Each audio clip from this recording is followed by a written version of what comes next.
Today's engineering topic is Rankine cycle. So what are we waiting for? Let's start this right away. Rankine cycle was named after Scottish polymath and Glasgow University professor William John Macron Rankine. It is a vapor power cycle. For a little definition, power cycle is a cycle which uses heat to generate work, and since it's a vapor cycle, it uses the vapor phase, or in this case, steam, to rotate the blades of the turbine. It actually utilizes the heat energy contained in coal, oil,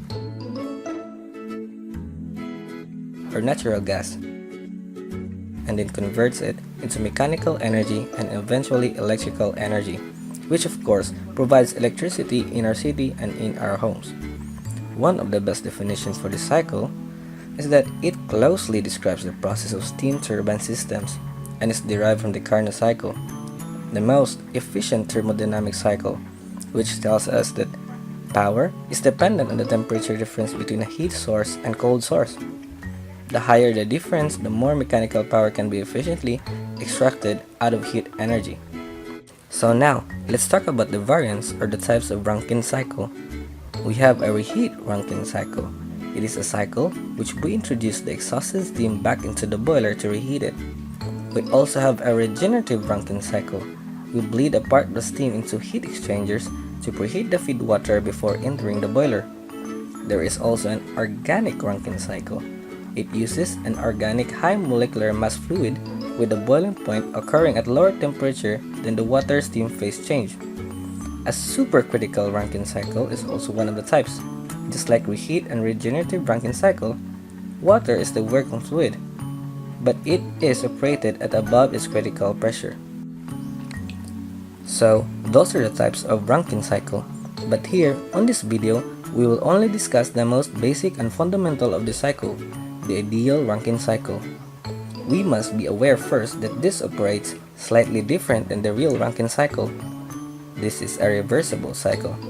Common sources of irreversibilities are neglected, such as frictional pressure drops and undesired heat transfer with the surroundings.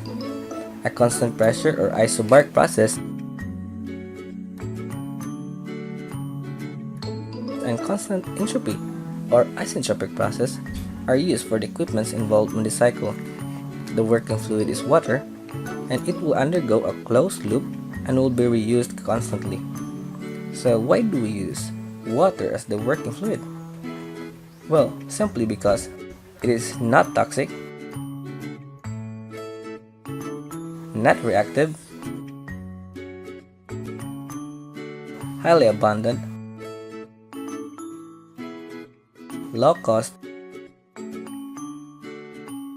and good thermodynamic properties. To make a Rankine cycle, we need 4 processes. Process 1 to 2 for the boiler, process 2 to 3 for the turbine,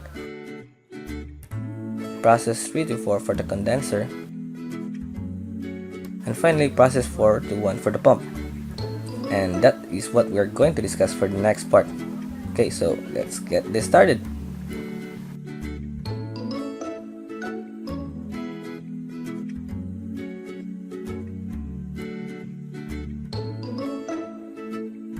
For process 1 to 2 boiler, these are the things that we need to remember. Since boiler is a heat exchanger equipment, a heat is added into the boiler through a fuel, which may be coal, oil, or natural gas. Here, water is converted into steam or superheated steam. This is an isobaric process or a constant pressure process. The temperature and entropy for this process increases. And we can solve the heat addition by using the formula heat added equals fluid energy out minus fluid energy in, or enthalpy out minus enthalpy in for the boiler. Note that this equation is formed by using a mass and energy rate balance for a control volume at steady state, neglecting pressure drop. So those are the important things that we should remember with understanding the boiler process.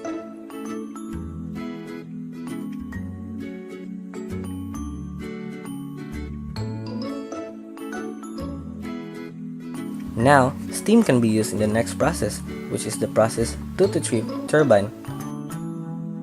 Turbine is a work generator equipment. It contains series of stages or set of stationary and moving blades to perform its function. By using the steam, work is generated through the expansion of vapor, which may then be converted into electricity through generator. Compared to the previous process, here, since we have an equipment that involves work, isentropic process or constant entropy process is assumed. Yes, it is assumed because in real world, there is no such thing as ideal. On this process, the temperature and pressure decreases.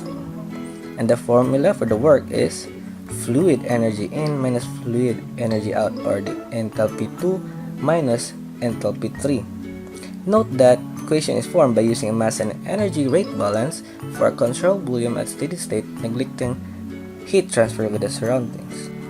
Steam is now already exhausted, and so we need to take it back again to the boiler, but there is no pump that can pump steam, so we need to convert it first into water through condensation. So this is where our next process comes in.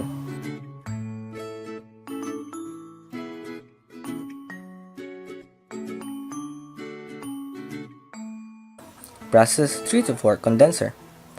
In order to condense the steam, a heat rejection must occur. Most of the power plants utilize the seawater as a cooling medium to cool down and condense the steam. Condenser consists of tubes to accommodate the heat transfer of steam and cooling water, where cooling water is in a separate stream. This is a heat exchange equipment, so we assume that this is an isobaric process or constant pressure process. The entropy decreases, and the quality of the fluid changes until it reaches a saturated liquid state. So from steam to liquid. The equation is heat rejected equals fluid energy in minus fluid energy out, or enthalpy 3 minus enthalpy 4. Note again that this equation is formed by using a mass and energy rate balance for a controlled volume at steady state, neglecting pressure drop.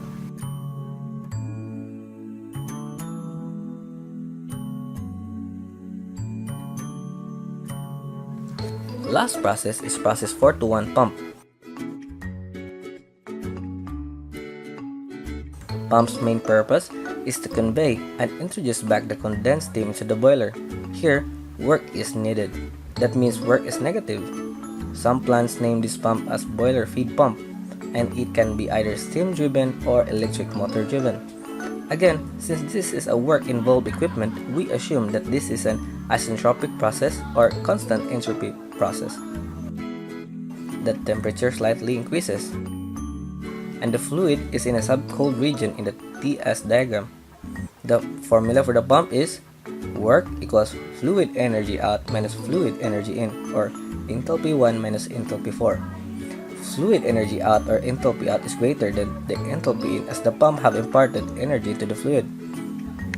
Note again that equation is formed by using a mass and energy rate balance for a controlled volume at steady state, neglecting heat transfer with the surroundings. And one more important thing, please remember that the pump has the highest pressure in the whole cycle.